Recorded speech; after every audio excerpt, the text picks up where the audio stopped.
What's going on, guys? Sham here, joined by Updog, who's laughing at me because I'm new to this. And yeah, we're going to be discussing some interesting stuff today. We're going to be discussing our ideas on what we want to see come out of Season 6 based on our experiences with Season 5. So, Updog, you want to go ahead and introduce yourself? Yeah, hey everyone. Updog here. I make the Stormwatch infographics. Have you ever seen those? Been doing that for at least a year and a half. I can't remember exactly. Maybe getting closer to 2 years now.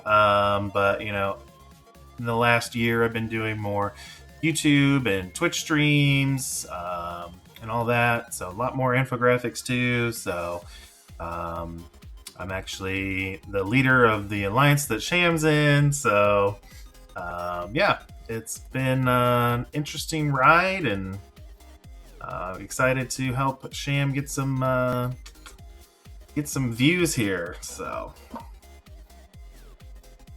Well, thank you. And yeah, so let's just, go ahead and jump right into it. So, as far as Season 5 is concerned, if you had to rate it on a scale of 1 to 10 for how fun it was to play, what would you give it? well, are we talking like compared to other seasons or just in general? Just in general, Okay. like you sit down and you're like, all right, I got to do my Crucible attacks. Like, what kind of feelings are going through your mind aside from I'm excited to hear Sham make me laugh? I definitely don't regret going into doing my attacks this season, like some other seasons I have.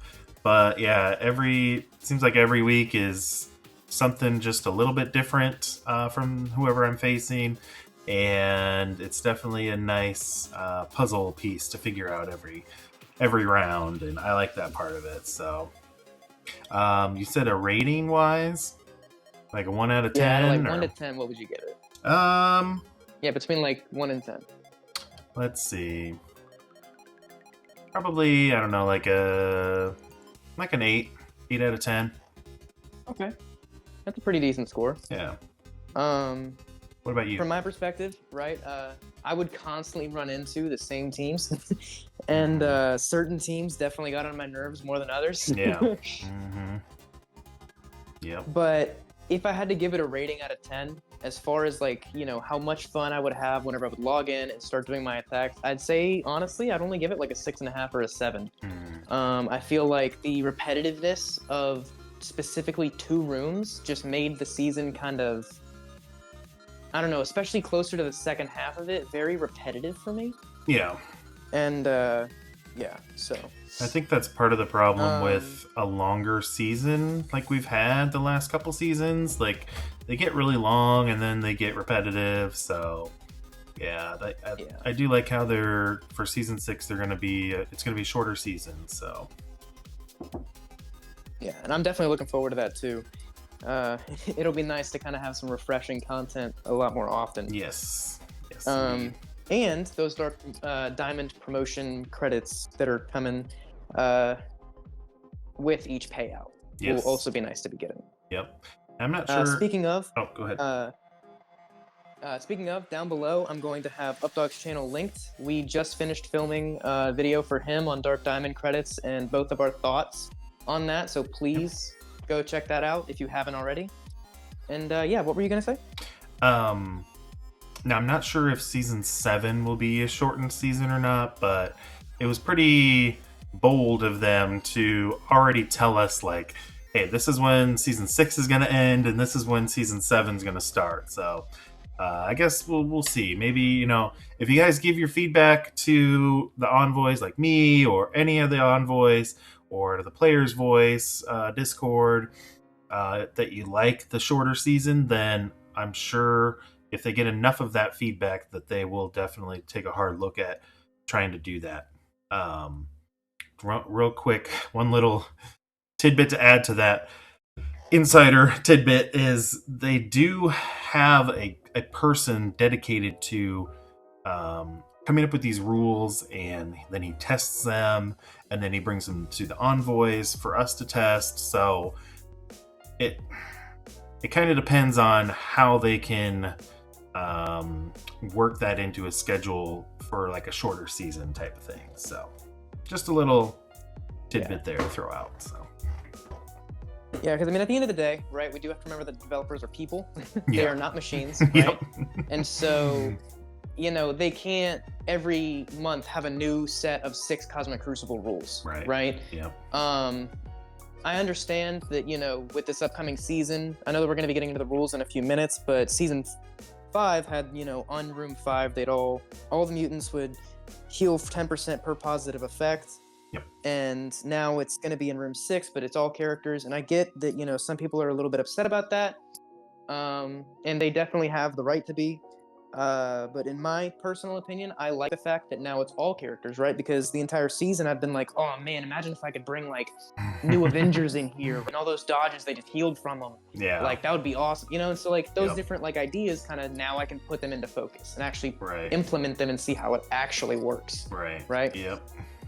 Exactly.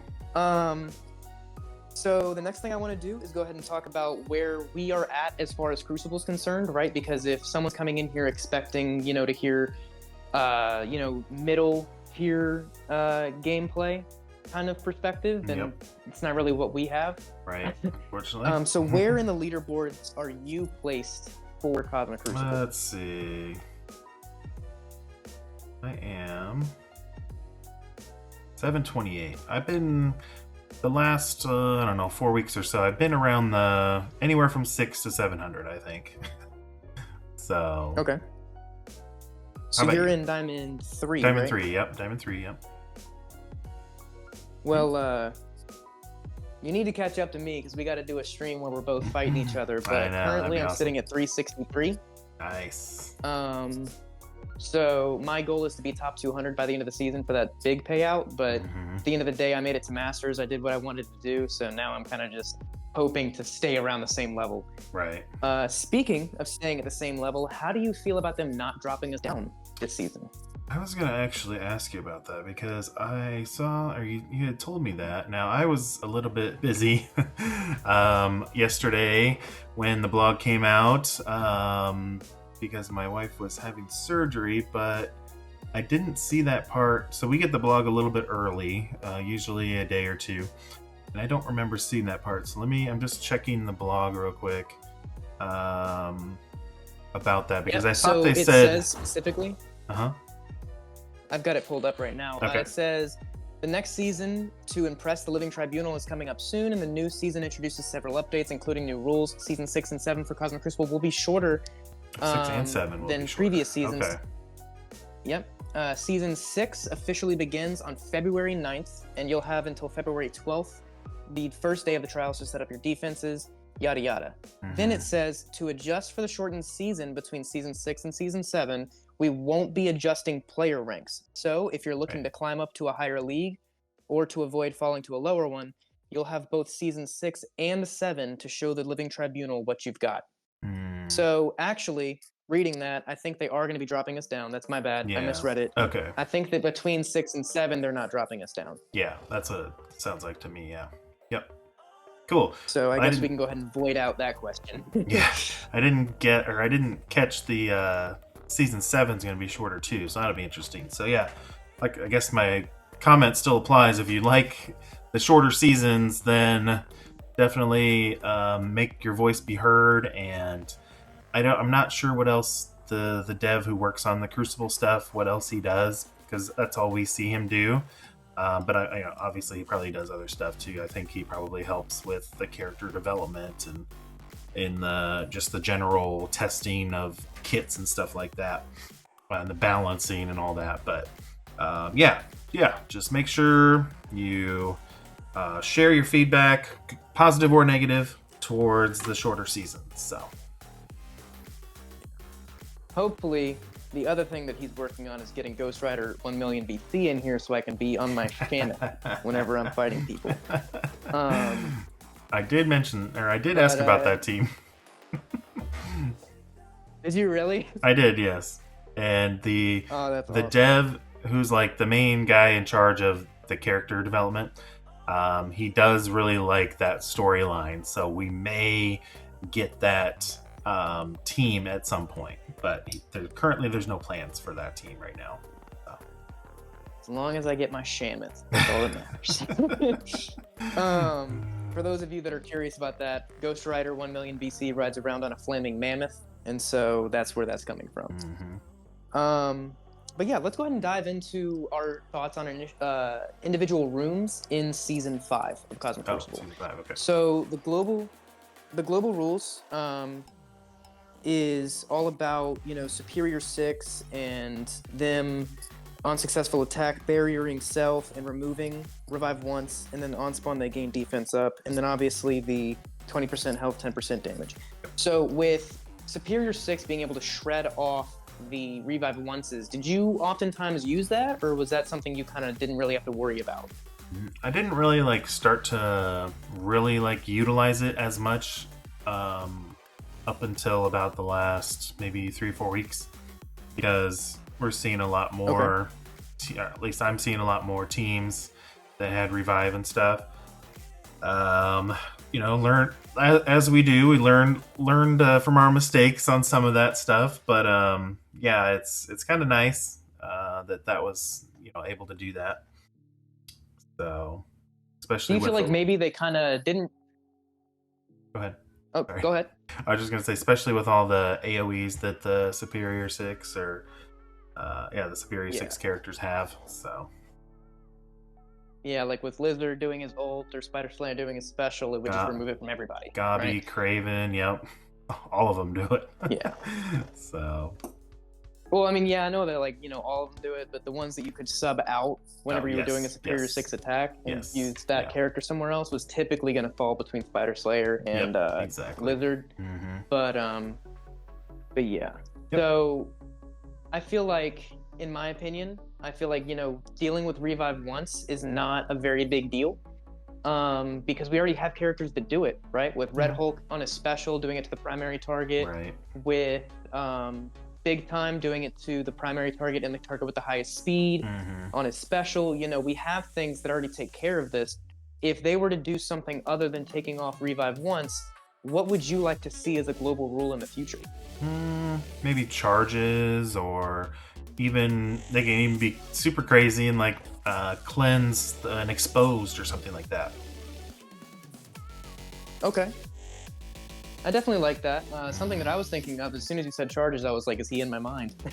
I was thinking it'd be super cool if they would do a global rule where it said on offense and defense, any chargeable character on their turn gains 1 charged. Oh, nice. Okay. Yep.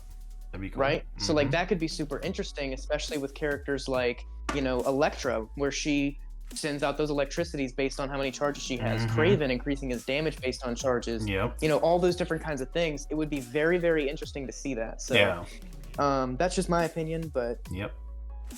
Cool. Moving into the individual rooms now from season 5 and how we felt about them individually. Yeah. Teamwork. Everyone knows this node, right? Strikers gain assist with other strikers, or everyone gains assist from their striker correspondence.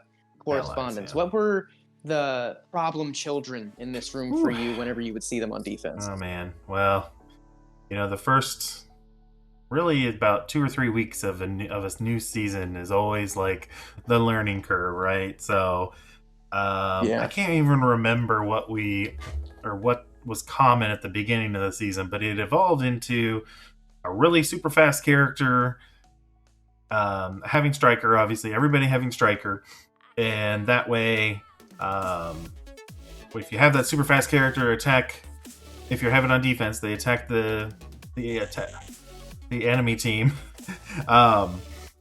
Then all of the rest of his team or her team would assist too. So it turned into the Spider-Man Noir show for quite a while. Usually with Secret Defenders, because they are still a really good team, really strong, all that. But then we figured out that Echo would cancel out those assists, or Morgan Le Fay. I did use Darkhold on offense, just so that it would I wouldn't have to rely on my Echo surviving. I knew my Morgan would have more survivability, but even with that, it was still kind of tough. If I were to maybe invest more into my Darkhold, I probably would have gotten more wins, but it was about a I don't know, 70 to 80% win rate with them if I use them on offense. So putting them on defense now Okay. kind of does the same effect where the attacking team into my Darkhold has to use Echo or a Dark or a Morgan or a full Darkhold or whatever, and it just forces, yeah, either forces Echo or it's going to be a really inefficient fight. So Okay. I definitely hear where you're coming from. Definitely some annoying teams you'd have to fight in there, with especially the Secret Defenders being in there. Um, Personally, my problem children would always be the Secret Defenders with Super Scroll and Thanos, yes, that because was you a can't good do the one too. tech sack, right? Yep, that's a tough one too. And a lot of people would have Super Scroll on defense instead of on offense, because Right. if he's on defense, he's typically something that you have to take care of, so you do that first. Yep. The hope is that you stretch the roster too thin that they can't clear something else, right? Yep. But yeah, that's room 1. Room 2, I'll go ahead and start with this one. Okay. That one was all about when tech and skill characters use a basic, they gain speed up, and with speed up at the end of their turn, they gain 20% barrier. Personally, I felt like this room this season was kind of a throwaway. Yeah. You could throw things that were tech and skill in here, like Superior 6 or a Sinister 6 hybrid. Pegasus did well in here, things like that. But there's no real Crucible team that's tech and skill that you would want to put on defense in here, because you're going to want your Superior 6 on offense to deal with what you see in room 5. Yep. Right? So personally for me, I've been kind of just seeing like random amalgamations of teams, whether it's New Avengers or Pegasus or Gamma, whatever. I typically see that in here. What are some of the things that you would see in there that would kind of give you a little bit of a trouble? A little bit of trouble were the big Infinity Watches. Like I'm talking like 1.8 million or 2 million or something. When they get big, they get really tough, and you like some of the Eternals comps that you would use in the past weren't working because they're so big. You can't get the double tap, or they just out sustain the Eternals. So yeah, that was tough. But yeah, it was the most lackluster room out of all of them this season. I mean, by the time your defense is going to use their basic attack, it's going to be like turn 3, maybe turn 4 for some characters, maybe not even at all. So, it's pretty bad rules, honestly.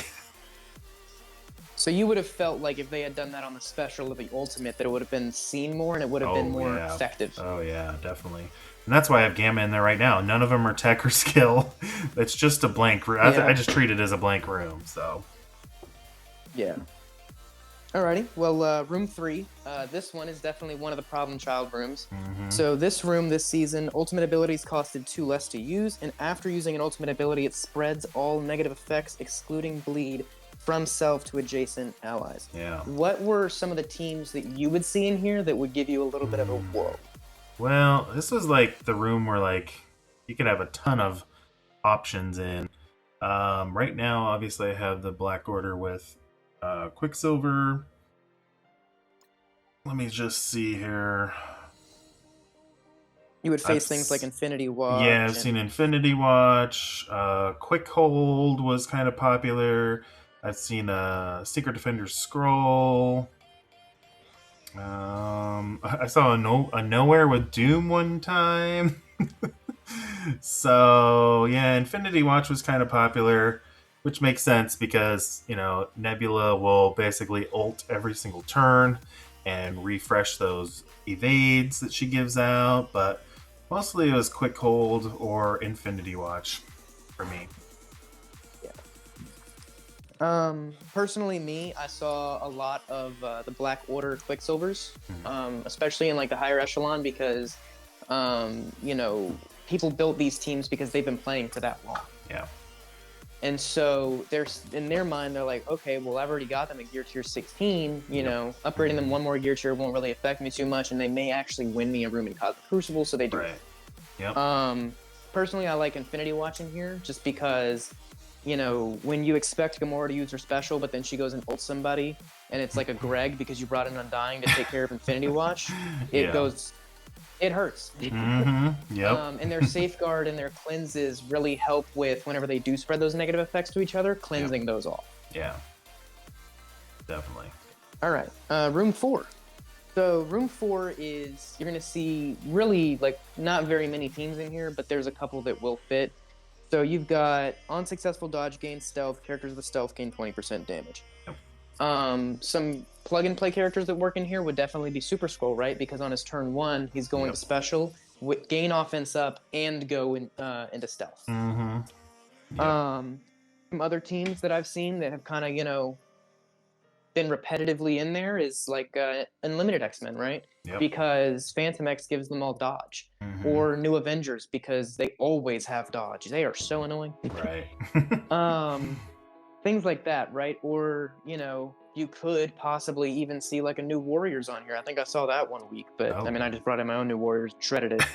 But it's, I think that them relying on a specific buff and then it boosts their damage is a really cool idea. Right. So what were some things, you know, that you would run into that, you know, gave you the heebie-jeebies in that room? Oh man, well, definitely towards the end of the season was the extreme with Rogue or something like that. I also saw quite a few New Avengers, which is what I have right now. I also saw, I'm looking through, oh yeah, Death Seed was kind of a thing for a while too in that room, just because they do start off with the evades from Psylocke and stuff. So I did see a few Death Seeds in there.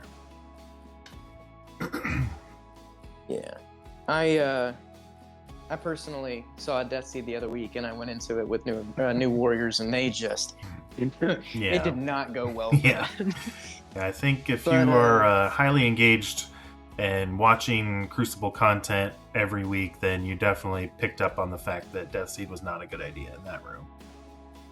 No. However, Death Seed in room 5 is something that I've seen 1,000 times. Yes. Until Extreme X-Men came out. Right, yeah. So, speaking of room 5, on offense and defense, mutant characters on turn will clear all negative effects from themselves and heal for 10% of max health for each negative effect cleared. Earlier in the video, I mentioned that it's a lot like room 6, but you got to remember that it's not negative effects they're clearing anymore, it's positive. Right. So, season 6, if you try throwing... Yeah, for season 6. If you try throwing Death Seed into room 6 next season, it's not going to go the way you think it's going to go. Yep, don't do that. You're just hurting yourself. And then all characters on the end of their own turn will gain defense down as well, if they don't have immunity. Right. So, a lot of problem children that I've been seeing in here is anything having to do with Extreme X-Men. Yep. They are the bane of my existence. Yeah. Nightcrawler and Forge have made our lives miserable since they came to Crucible. And then them giving out 3 diamonds on Gambit from just beating a tower blows my mind. Especially because you could use, if you had Super Scroll and then you upgraded Venom for the new Hive Mind team and then just threw in anybody else, you would shred through all 3 nodes. Yep.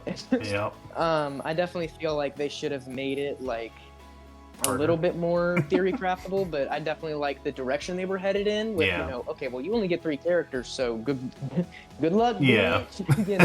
Yep. But again, this room is you're either going to see Death Seed, or you're going to see Extreme X-Men, or you're going to see an Extreme X-Men, Unlimited X-Men hybrid, at least in my perspective. What about you? Well, I ran into a Secret Defenders not too long ago, actually, just like a week ago in this room. I had an APOC Death Seed, which actually was kind of tough. I did clear that room. I 2-tapped that room. So that was kind of rough. But mostly, like you said, Extreme X-Men or Death Seed. I don't see anything else. I'm just looking. I do keep a spreadsheet, which I shared with Sham, and he's started keeping track as well. I'm just looking at that, but that's pretty much it. But other than those 2 like crazy ones. I think that the reason that you would have seen Secret Defenders though is if they weren't using them anywhere else and they just wanted to make it so that you couldn't disrupt their Ms. Marvel Hardlight. I could definitely see that being a bit of a pain in the ass. Yeah, I think I've actually done that a few times on my defense. So last but not least is room 6, right? So that's going to be rules Yep. of combat. So on offense and defense, villain characters will apply defense down on successful attack, and hero characters will apply offense down on successful attack. Yep. So as far as me in this room, I went a lot of the season having Gamma in here just because, you have Hulk in there. Yep. You've got Hulk for the heroes, and then you've got the 2 villains, so it kind of spreads out the damage. Yep. And whenever they have defense, or you have defense down, if you're hitting into a Gamma, they can really sneakily fuck you up. Mm-hmm. Yep.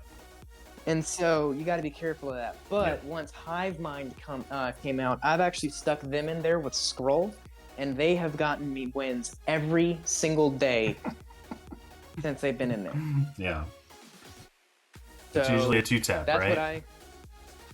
I'm sorry? It's usually a 2-tap, but sometimes people didn't even clear it, right? Yeah, there was one time someone didn't even clear it, but if it, other than that, it was most of the time a 2-tap. There was a couple times where they've 1-tapped it, but They used like a lot. they had a lot to of use firepower. like Scroll, APOC, and MOE to do it. The one time that I've seen it done.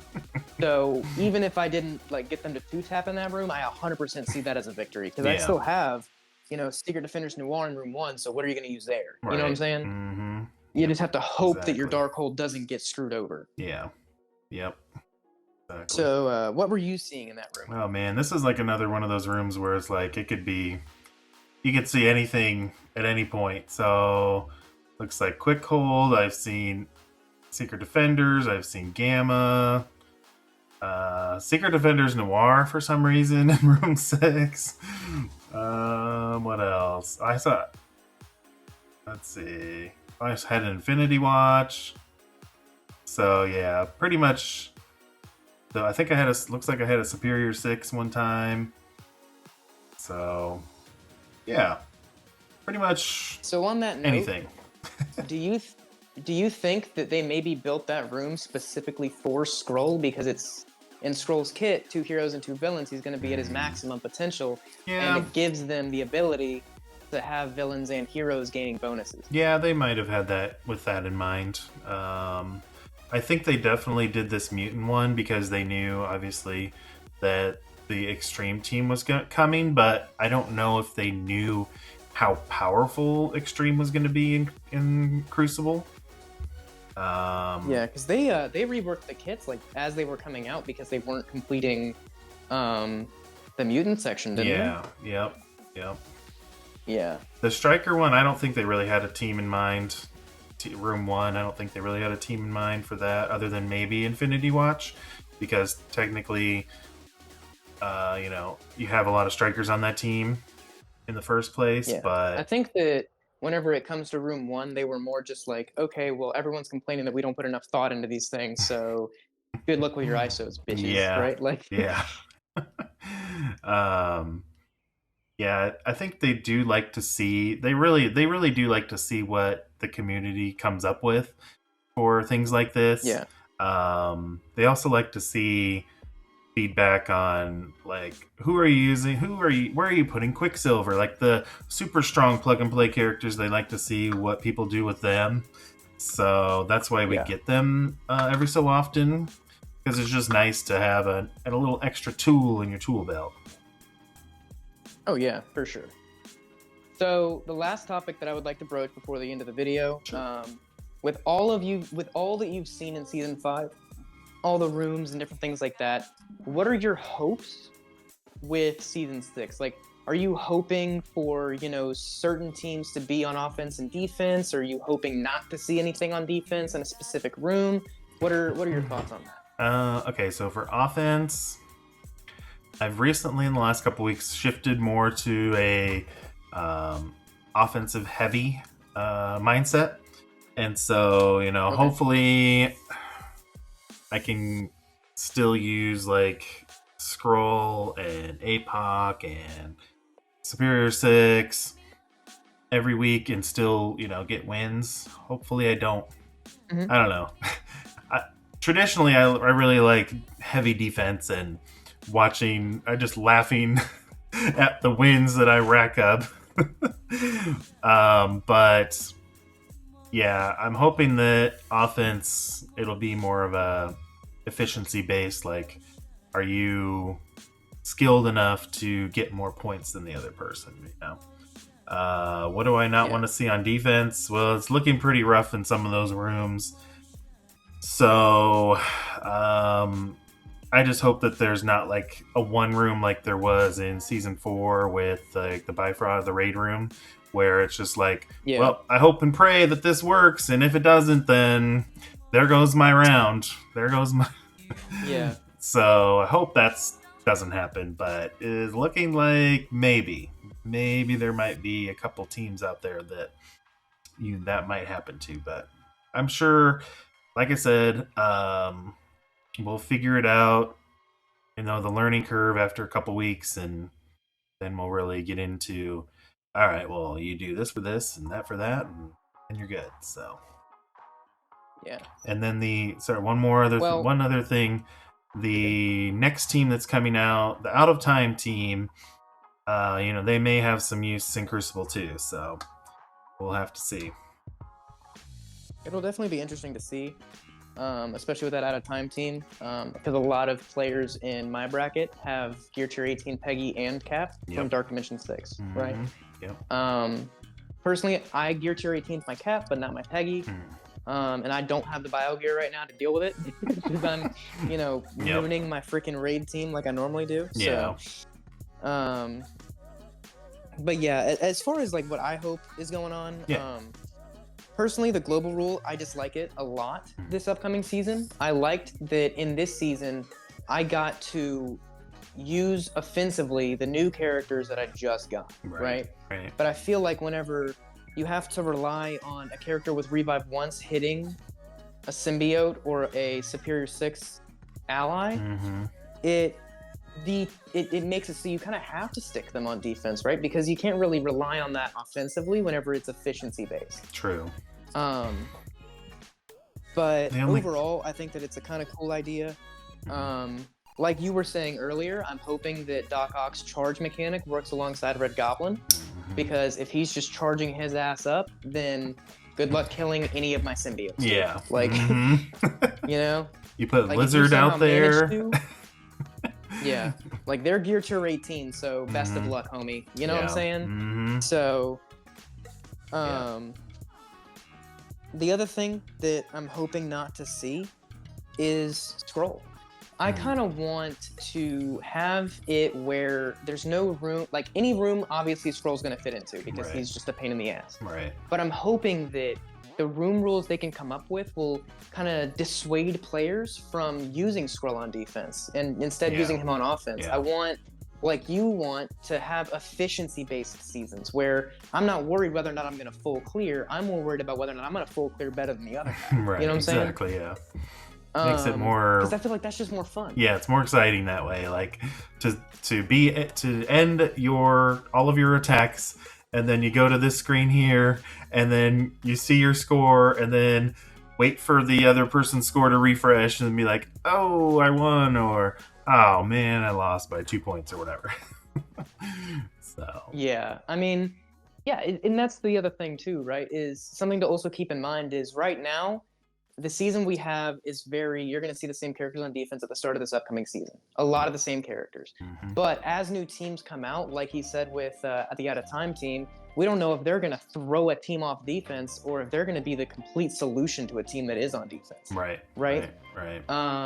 If we see like specific problem children on defense this upcoming season, it's not unlikely or unheard of at all for them to come out with a solution for a team. Yeah. You know what I'm saying? And so, I don't know. I have high hopes for this season. I want to get into the top 200 and stay there.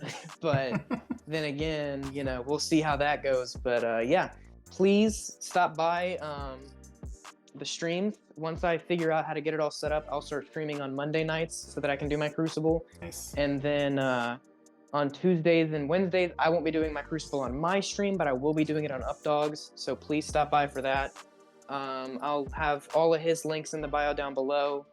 Please check him out. He's awesome, and he's been helping me out and the channel out a lot. So, yeah, do you have as you said last time, last words, Updog?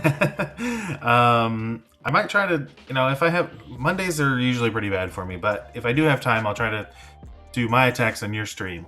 So that'd be kind of cool, just to keep it a little bit more even. But yeah, just keep an eye on Sham's channel. He sounds like he's really willing to put in some good work and some good content. So yeah, make sure you give him a follow and a subscribe and everything like that. And all I got.